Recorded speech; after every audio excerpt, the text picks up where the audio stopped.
Audio.etc is proudly supported by Auto Sound and Security. Hey guys, how's it going? James here from Audio.etc. Today I'm going to be giving you a bit of an in-depth look at and an unboxing of Sony's new XAV-AX200BT.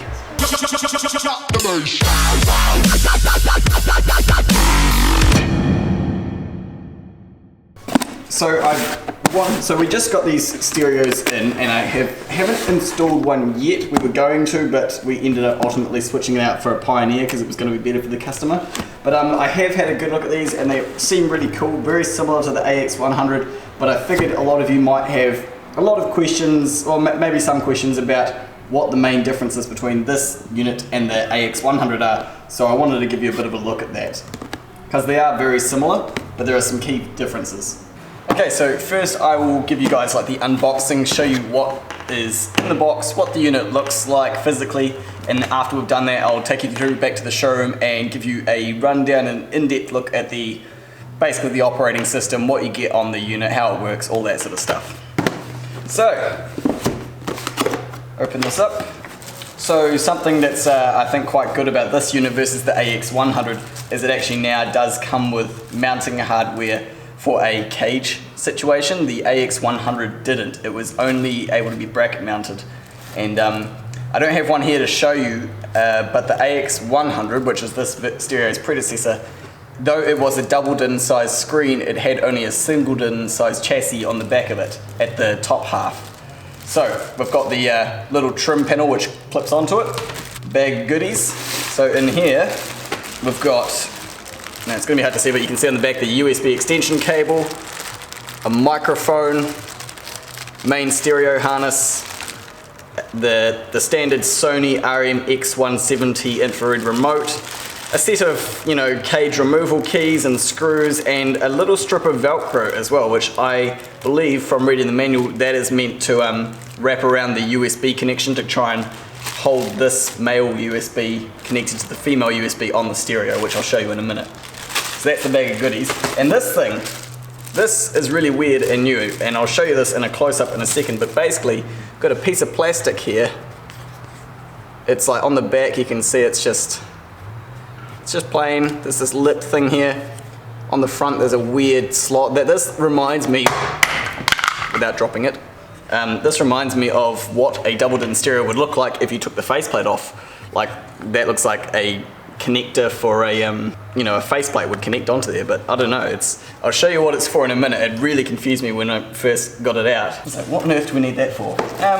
Operating instructions, full operating instructions, not just a quick guide, just full in English and Spanish. I don't know why I said Espanol. Open the unit up, and then nothing left in here but the actual unit, which we can take out. Cardboard. Take it out of the bag here, peel that off. So first of all, looking at the front of the unit, it looks pretty much the exact same as the Sony AX100, except for one key difference. This now has a CD player in the very front of it there at the top, and an eject button. One thing that is hard to tell from this angle, but if you had them next to each other you could see, if you know anything like what the AX100 looks like, this dimension here of this bevel has gotten shallower. I'm not sure by exactly how much, but I did a lot of the AX100s into cars, and without a doubt this actual bevel is shorter. I feel like maybe by at least a couple millimeters. Just a slight change in design, I guess. So yeah, that's the front of it. Pretty standard Sony cage. I'll get that off, because the cage is interesting. This cage that comes with this stereo will only work with the stereo, and I'll show you why. I suppose with some modification it could work with other stereos, but you'll get what I mean in a second. So this cage, from the outside it looks normal, but look, it has an inner level there for support, and that is fully kind of tack welded in, as cages are put together. So yeah, it's got this support level in here, little lip on the front to make sure that it doesn't go under it and then it slides up onto it. So that's the cage, and here's the unit from the side. So this is not a single DIN. A single DIN would stop about here, double DIN would stop about here. This is, I would like to say, a 1.5 DIN sized chassis. So it has still got the overhang. The AX100 stopped about there In fact, it stopped exactly where this middle line here is. That was the AX100's body from there up. But now they've had to extend it down a wee bit, I presume just to fit the CD mechanism. Because if you think about it, half a din is about all you really need for a CD mechanism. So now they've shifted everything down by half a din and put the CD player on top. So that's why that's a bit thicker. But yeah, just an interesting thing. And as you can imagine, this bottom level here rests on that for support. So, I've shown you the front and the side profile. Let's look at the back real quick. Get it in focus. There we go. So, on the left here, we've got obviously our aerial port. Let's just tap to focus there. Got our aerial port. We've got audio out, subwoofer, front and rear. So the subwoofer out on these Sonys, as quite typical with Sony, is only mono. It's a black connector. And then front and rear is obviously stereo, red and white. Red and white. So that's the front and rear. Video out at the top. And then this is what's interesting about the stereo. It's the first one in a long line of stereos that, you know, I haven't come across many of them, but this stereo has 3 camera inputs, which is quite interesting because like most stereos only have 1 camera input. A very limited range of stereos, a couple by Pioneer will do 2, but this stereo will have 3 camera inputs. It has a dedicated reversing camera or rear camera input there on the bottom, and then you've got camera 2 and camera 1. Little fan for keeping it cool, one great big heatsink across the back, as you can tell. The main connector, 10 amp fuse, the external connection port. Now I haven't got a full list of things in my head or anywhere that will tell me what will connect to this, but from experience maybe we could plug a Sony navigation module in there. I'm not sure, because I know that Sony do make a navigation module to plug into the XAV-AX100BT, but I'm not sure. Basically anything Sony makes that is compatible to plug into there should work with it. You got your wired remote input for your steering wheel controls, microphone input, and then USB connection on a female fly lead there. And that's the back of it. So that's the actual look at what the unit looks like. By the way, here's what it looks like with this trim, which actually snaps on quite nice and snugly. The gap between the stereo and the trim is very, very nice and neat. Barely any actual gap. Sorry, it's having trouble focusing because it's got the background there. There we go. Nice and neat gap between them. So if you use this trim, it can actually look really, really good. Now, so this thing that I showed you before, and I was wondering what the hell this was. I don't know what the reason for this is, and I did have a full read through the manual, and I could not find any mention of this thing. They have it in the parts list on the manual, but it is never mentioned again in writing in the manual. But I figured out what it does. So this slot here goes into the CD player, just like that. It doesn't clip in or anything, it's actually a wee bit loose in there, but it does just slot in. And I'm sure that's what it's for, because this lines up with the CD player, and this bevel-y piece here lines up perfectly with the rotary knob. What the point of this little piece sticking out the front of it is, I have no clue. If any of you guys actually know what the whole purpose of this was, maybe let me know in the comments. I assume it's just like an anti-theft / anti-dust thing. Maybe a bit of disguise to make it look like there isn't a fancy stereo in the car if you want to just cover it up real easily, and maybe it keeps dust off the face.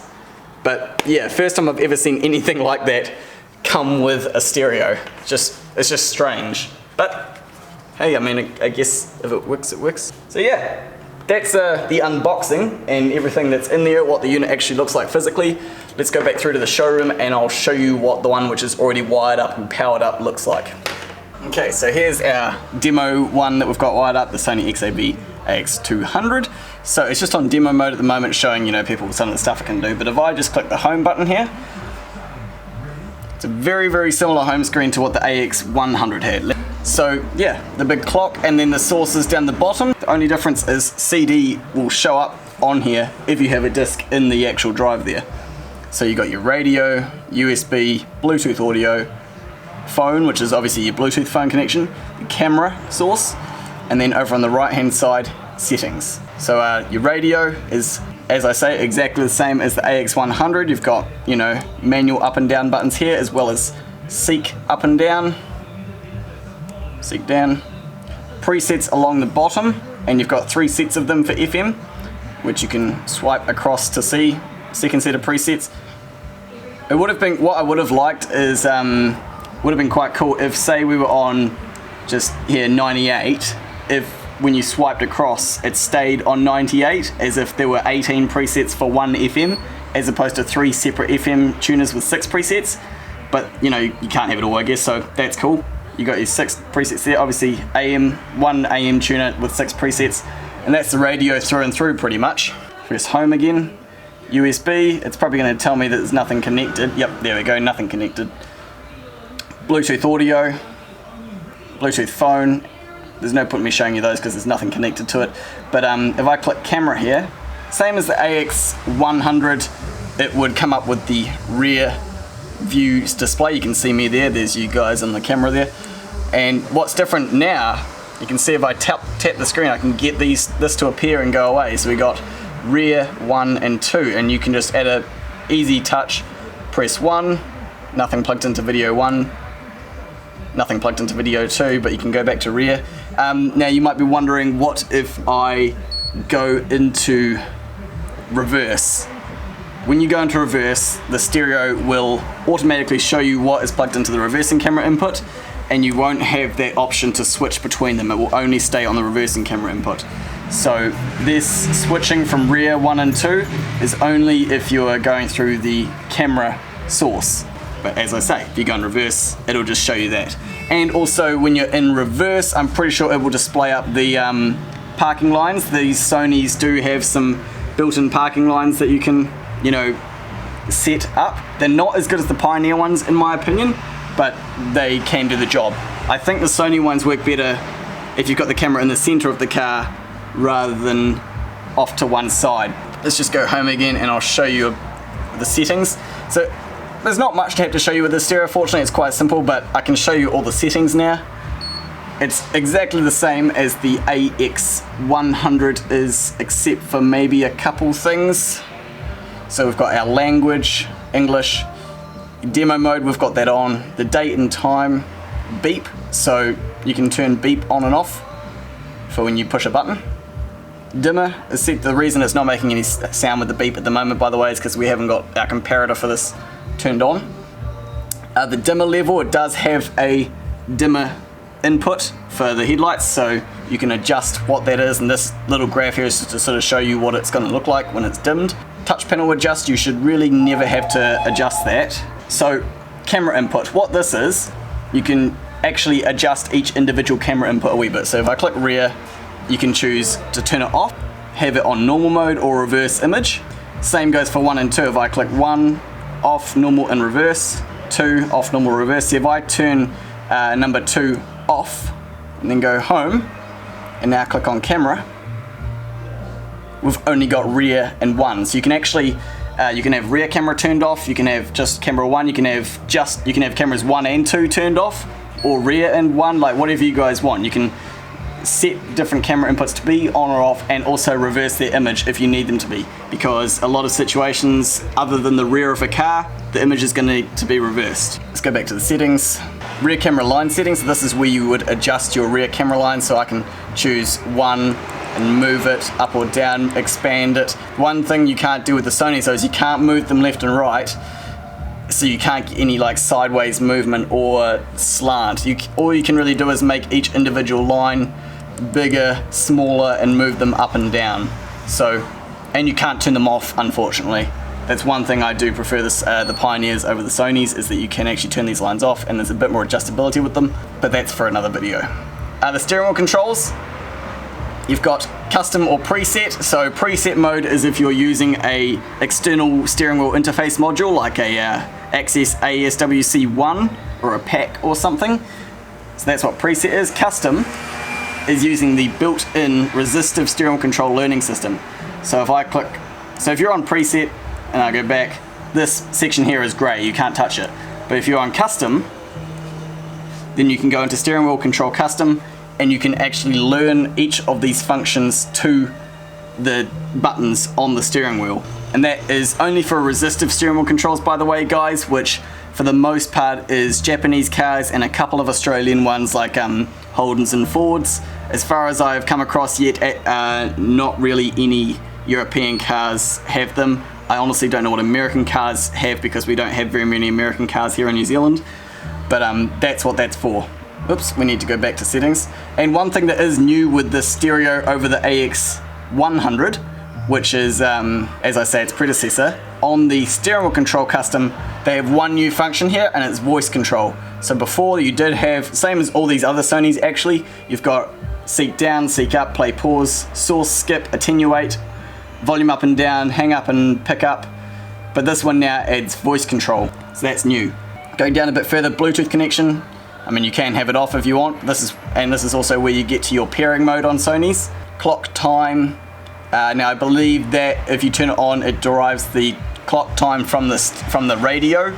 We don't use it because it's never really accurate. We just set our clocks manually. Bluetooth reset, if you want to reset all the Bluetooth settings and get it back to factory. Factory reset will reset everything about the stereo back to factory. Go away, demo. Firmware version, so you know what firmware you're on if it needs updating. There's an update button there. Open source licenses. That just, man, that's a big list. I've never been into here before. You can read through that if you want, but man, you'll be here a while. That's the scroll bar, and it's barely moving. Okay, so that's all the general settings. Let's go into the audio. Same as the AX100, you've got Sony's extra bass off 1 and 2. EQ10/subwoofer, so this is where you can choose your EQ. It's a 10-band EQ. You've got different presets in here, and if we go back to custom, which is there, I can adjust these however I like, so you can adjust it very accurately. You can't adjust the frequency that each bar stage is set to, or the Q width, but you can adjust the level to +6 and -6 decibels. You can turn your subwoofer on and off here, and there's also the output, +10 and -10 and 0. So as I was saying, we've got the in here we have the subwoofer level, which you can adjust, and you can turn the subwoofer off or on there.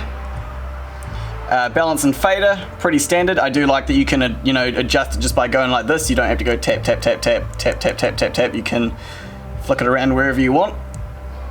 Crossover, so it's got a built-in high pass filter which you can have set to off, 50 Hz, 60 Hz, 80 Hz, 100 Hz, or 120 Hz. And the low pass filter is only for the subwoofer RCA output, and that can be set to the same, I believe, 50, 60, 80, 100, or 120 Hz. And then you've got a subwoofer phase adjustment as well, normal or reverse output. And then down the bottom you got DSO, off, low, middle, or high. Now I can't remember exactly what DSO stands for. It's probably just another gimmicky Sony sound feature, but I imagine it would be something along the lines of digital sound overdrive, who knows. But with these sorts of things in cars, I don't really touch them unless I'm leaving all the factory speakers and everything. Things like extra bass and DSO, I just usually leave them off if we're doing a full sound system. But if I'm using the factory speakers, maybe I'll have a play around with them, and rather than sort of doing them to a rule of thumb, I just play with them and do whatever sounds the best, because that's what you're trying to do for the customer. So that's all the sound settings. Let's go home again, let's just turn the demo off for a second since it's getting in my way all the time. There we go. Okay, and now down the bottom you've got your visual settings. Oh, do we have to go? Oh, okay, I've got a source on. Oh, there it is. Source on. Okay. Settings. Visual. Okay, so you got your wallpaper. Just the same as the AX100, you've got all the same wallpapers. You can actually swipe between them now, which is interesting. You can just swipe, or you can just tap here. You've got your red, the blue blur, the digital green blur, the red sort of red liney, icy looking thing, and the black background with the blue lasers sort of thing. DVD menu language, English, DVD audio language, DVD subtitle language, output color system, so if you're using the video output, you've got either PAL or NTSC, depending on if you're running a drop-down monitor or headrest monitors, you may want to adjust that. And then you've also got the rear monitor type, like if you've got a certain size screen, if it's a big square, like for letterbox, 16:9 or pan scan, whatever the hell that is. Album artwork display, you can turn that on and off, and that's all the settings, guys. And then we've also got this, you can click this here, and it comes up with this side menu, where you can choose your most recent source, turn the source off, come back. Click on extra bass for a quick shortcut. Quick shortcut to EQ. Oops. Back. And then you've also got turn the screen off if you want to quickly turn the screen off. And then just tap again to wake it up. So if we're in radio, you can just click. It's got your tuner, screen off that. Quickly turn it off, but that doesn't turn the whole stereo off. You can see, you guys may or may not be able to tell, but these buttons here are illuminated with like a sort of an icy blue color. That there, and then the ring around here, and these are illuminated blue. But if I just go home again, if I hold this one, it fully powers it off, and you can see there's no longer illuminated, so it completely shuts it down. Then you just push home again to wake it back up. I do really like the rotary knob on this, by the way. That's where the volume shows up. The rotary knob on this stereo does feel nice and sturdy compared to some of these ones here, which are just a bit cheaper. So I'm not sure if you guys can see me down there. A real testament to the difference between the AX series stereos and the between the AX200/100 and their cheaper ones, is if I go into camera mode, this is one thing that Sony absolutely rave about. Their AX100 and 200 have beautiful bright screens, and you can see that really there by seeing how much brighter this one is compared to one of Sony's cheaper stereos. You can just tell instantly that it's a lot brighter, a lot crisper. Not sure if you guys can tell, but this image here is really flickering quite a lot, whereas this is just pure and still. So Sony like to say that this has got a really nice, bright, high-grade screen. I would compare it to something along the lines of a basic smartphone, whereas this here, whoop, it's all glary because of its finish. It's just an LCD. You can see kind of a bit of flickering going on there. It's a lot darker. Whereas that one's just a lot brighter and clearer. You can see it, can't you? Out of curiosity, in case you're wondering, this is what a Pioneer one looks like. So the Pioneer is kind of halfway between the two. It's very, very bright, just like the AX200, but it has got that kind of, it's hard to see, there is a wee bit of flickering going on. It's just not as clear. So these are bright, not as clear as that, but this one is clearer and brighter than the cheaper Sony one. So yeah, that is a full in-depth rundown on the internal workings of the Sony AX200, guys. If you're familiar with the AX100, I'm sure you're thinking, well, that's all just exactly the same as what I've already seen, apart from maybe a couple different things. Let me just outline those again for you. The only differences that I can think of between the AX200 and the AX100 are a CD DVD player actually, 3 camera inputs as opposed to 1. It has a voice control setting for the steering wheel controls. If you're using that, you can program a button to do voice control. It is cage mountable as opposed to just bracket mountable, because the stereo does come with its own special custom doubled in sized cage and a trim ring for it to look good. And I think that's about it. Everything else about the AX200 is exactly the same as the AX100. Oh, there was, as I said at the beginning, there is a very, very slight millimeter sized difference between the depth of this front bezel here. But other than that, I believe from what I've seen, everything about the stereo is exactly the same as the AX100. So there you go, guys. That's an in-depth look at it. If you have any questions about the stereo, feel free to drop them down in the comments and I'll do my best to answer them. Or if you have any questions similarly about the AX100, its predecessor, which by the way is still available for those of you who don't need a CD player or 3 camera inputs, it is still available and more affordable, so you don't necessarily have to get this one.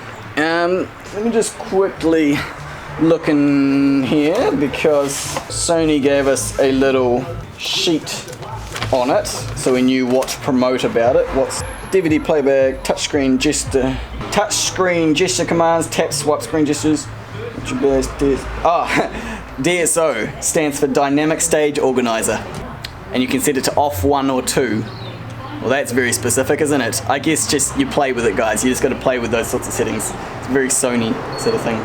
3 preouts. Oh, so that's one thing this stereo does have, is triple preouts, and they're high voltage. The AX100 I think had triple preouts, but they were just standard low 1 volt or 1 or 2 volts, whereas these preouts on this stereo are 4 volts, high voltage. Video output. And yeah, that's everything that's different about the AX200. Thank you guys for watching this video. Hope you enjoyed it. Choose to be happy, and I will catch you in the next one. Kite Ano.